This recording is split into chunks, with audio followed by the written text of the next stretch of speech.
So we're gonna bring up our next storyteller, and when we do that again, we're gonna lift them up, a cloud of love and support, because it feels good. It feels really good. So, ladies and gentlemen, please welcome Cindy B.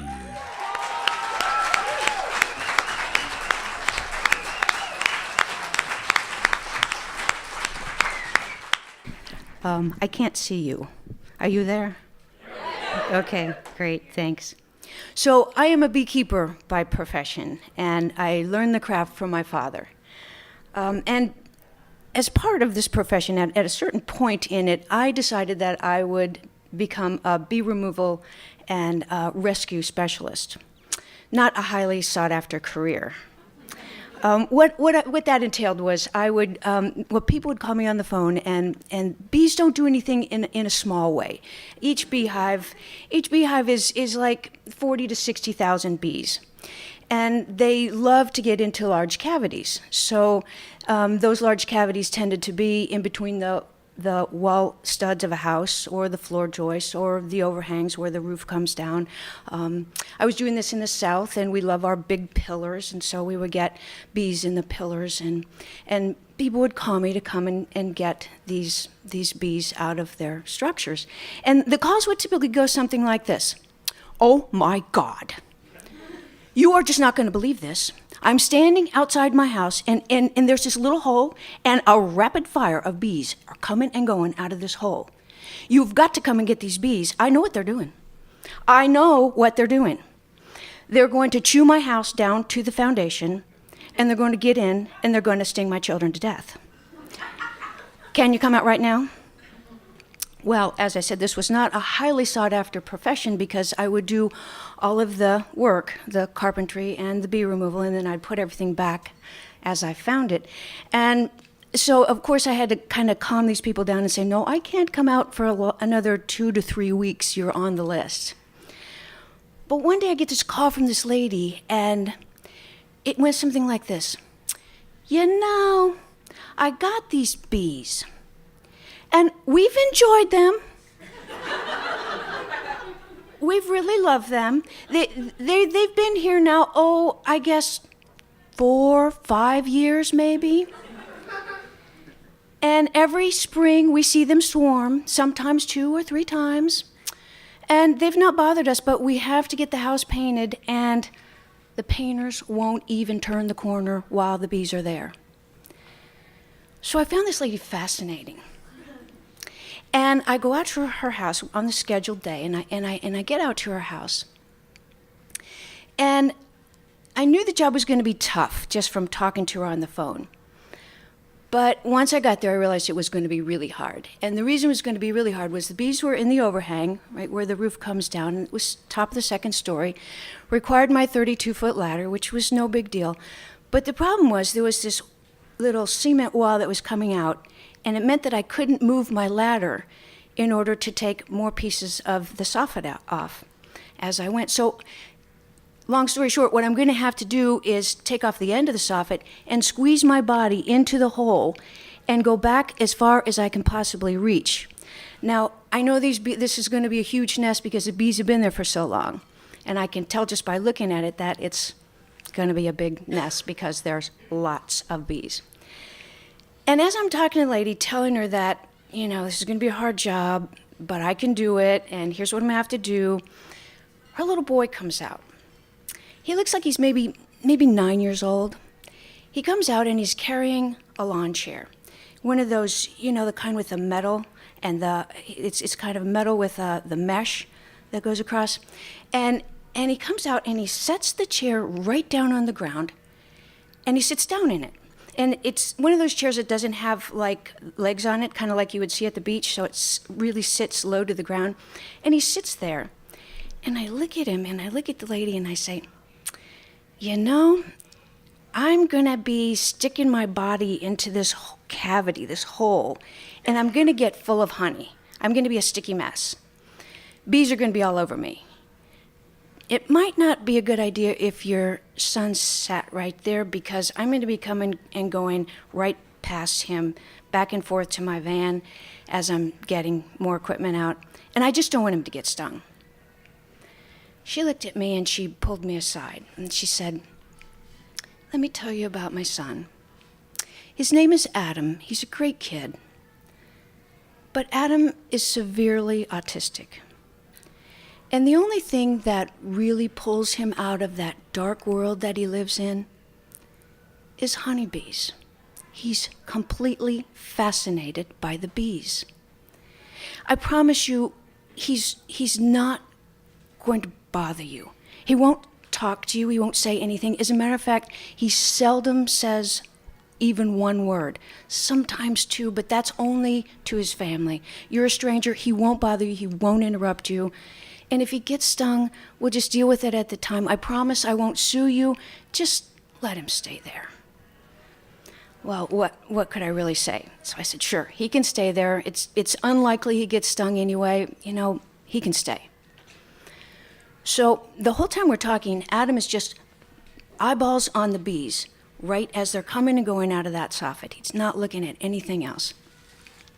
And I realize I'm hearing these little voices back in the lady's house, and they're squealing and running around and laughing, and I know she's got other kids in the house, and so she excuses herself and goes in to tend the other kids. So it's just me and Adam sitting there.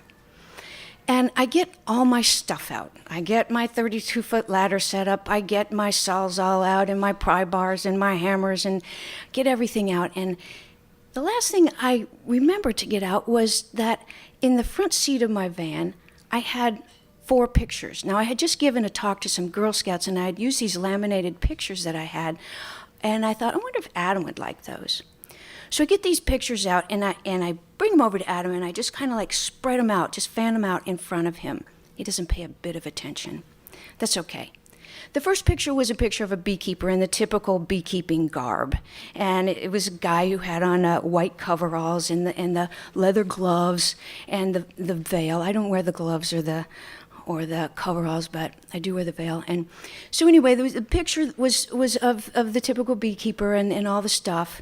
And the second picture was a picture of the queen and all of her beautiful queen regalia, her nice long abdomen, and she's gorgeous. And the third picture was a picture of a female worker bee.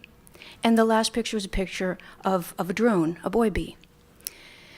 And as I spread these out, I realized it's not going to do any good to explain anything to Adam because he's just like not paying attention. He's looking at those bees coming and going. But that's okay. So I get the first empty 5-gallon bucket out of my van, and I head up the ladder. And I use a bee vac system where I suck the bees into a secondary source. It doesn't kill them. And I'm very careful because I want to get the queen, and I keep a cricket cage at the top of my ladder, which is a mesh cage, and I like to get the queen separate and put her in the cage. So as I'm working, I pull off a piece of comb and I suck the bees off with the vacuum cleaner, look on both sides, put the comb in the bucket, and so I can continue on in this way. So before I got the first bucket filled, I was about chest deep into the hole. So I get the first bucket full of comb, which I'm going to reconstruct later and give back to the bees as their home. And I take it down the ladder, and go down the ladder, and I put the first bucket in my bee van, and I close the door so no other bees will get to it. And I get another empty 5-gallon bucket, and I'm headed back over to my ladder, and I'm passing by Adam, and Adam, all of a sudden, he's looking down at the first picture, and he takes his finger and he points to the first picture and he says, "Hat." I'm like, wow, isn't this great? I rock. Adam has said a word to me, and I am a stranger. I am the bomb. I can't help it. I'm so happy, and so I walk over to him. I say, "Adam, you're right. That's exactly right. That's a hat. We call it a veil. It's what beekeepers wear to keep the bees off their face." And I'm ready to go on and explain things, and I realize that Adam is now looking right back up at the bees, not paying a bit of attention to me. That's okay. That's okay. I take my empty 5-gallon bucket, and I head right on back up that ladder, and I'm pulling more comb out, vacuuming the bees. I get my second bucket full of comb, and I go down the ladder, and I walk over to the van. I put my bucket in the van and get another empty 5-gallon, and I'm headed back over to my work site, and I'm passing by Adam, and he takes his finger and he points to the second picture and he says, "Queen!" Oh my God, do I rock or what? he has said 2 words to me. This is awesome. And I go over and I'm, Adam, you're right. That's the queen. You picked out the single most important bee of the hive. She's everybody's mama. Everybody loves her. And I'm going on about the queen. And I look over and Adam's like looking at the bees again. That's okay. That's okay. He has said 2 words to me. I rule. Well, I get my bucket and I go on back up the ladder and I'm thinking to myself, you know what?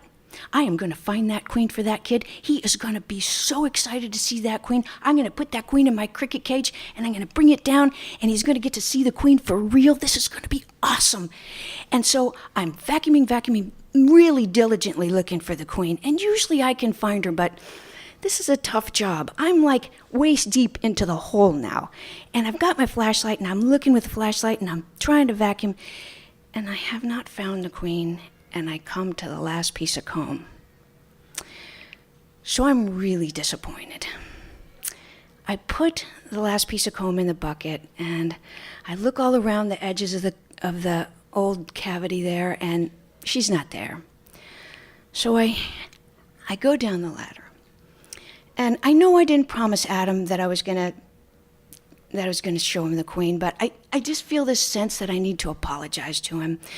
So I walk over and I set the bucket down and I start in and I say, you know, Adam, I really, really wanted to find the queen. I really wanted to get her separate so you could see how beautiful she was. And Adam, and at that point, he interrupts me. He interrupts me by standing up.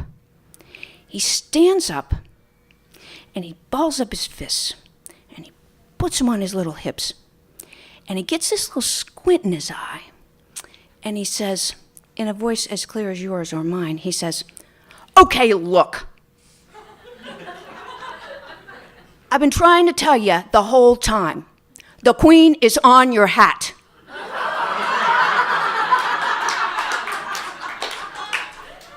I know, right? What a great kid. So I can't get my veil off fast enough. I'm tied into it. So I'm trying to untie my veil, and I'm trying to wiggle out of it without tipping it because I don't want to knock her off. If she is on there, I don't want to knock her off. And out of the corner of my eye, I see Adam go across the yard. Well, I get the veil off, and by God, there she is, right on the brim of the hat. And I grab her up because I don't want her to fly away. And I'm standing there, and I look across, and Adam has gone, and he's standing now in his doorway. The door's open about maybe 2 feet, and behind him is darkness.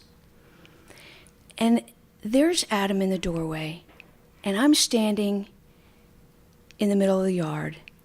The queen is in the quiet darkness of my hand. And I don't know if you've ever experienced a moment like this, but it was just like time stopped. And there were only the 3 of us in the whole world. It was Adam, me, and a queen in my hand. And we just sort of balanced right there on that precipice of knowing that we were each so very much alive to each other. And then Adam took 1 step backward and he closed the door. Thank you.